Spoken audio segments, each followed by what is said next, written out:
Last I checked, when the present takes on the future usually wins. Peter, let's go broadcast now. If we want to continue to have the impact on the mindsets, on the beliefs, on the behaviors of the people we most need to influence, we can't take what we used to do offline and shoehorn it online. Short attention spans mean we can't dictate content through passive keynote experiences. We need to facilitate interactive, real-time, applied experiences. When you look back on this period, what would you want to have created? We really need to build trust now. I think we're creating one-to-one relationships now in a way that a few years ago we couldn't. We need to meet our clients, meet our members, meet our teams where they are, starving for connection. And instead of delivering disinfected monologues, we need to deliver authentic dialogues. The times I've taken risks when I'm leading others, Isabel says, in the hardest moments.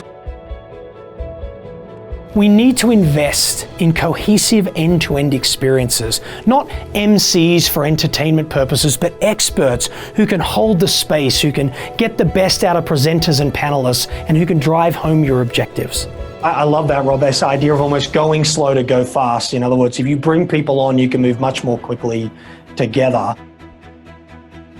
As we're all robbed of the physical hallways, the bars, the coffee shops where we'd leave the keynote, leave the breakout, and have an unstructured dialogue as we started to connect the dots, as we're robbed of that, we're going to need people in our virtual experience that create that line of sight, that help us make sense of our path forward. The most successful ones are doing it in parallel. They continue to service their customers using traditional platforms and traditional methods while in parallel building that new capability.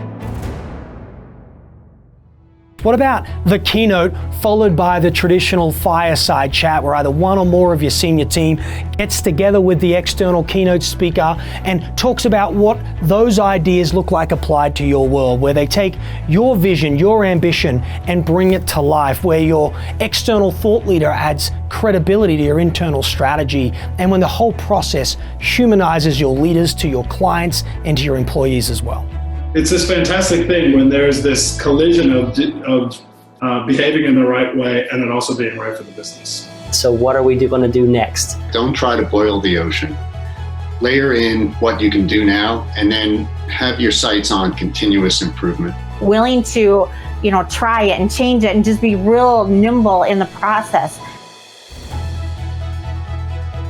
People right now are desperate to know, what are other people like them doing to handle the challenges of today? What's working, what's not working?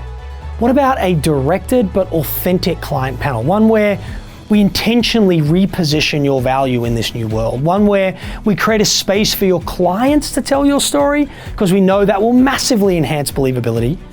And where just by having the conversation, you demonstrate your intimacy and understanding of your client and members' reality. Think about that focus on resilience, agility, adaptability. That's the way that we're going to go ahead and continue to grow and to show the value that we have. Behavior change takes reinforcement. What about a 5-video series following the event we send every other week to delegates that each video highlights a key idea but supports it with practical resources so people can apply those insights, where we use that content to maintain the excitement and the connection that we created at the event. Our advice is move towards the disruption. Stop going for control and start going for leverage. At the end of the day, it's not companies that transform, it's people that do. We hired Peter Sheahan to spearhead a 4-part webinar series featuring our executives and thought leadership content.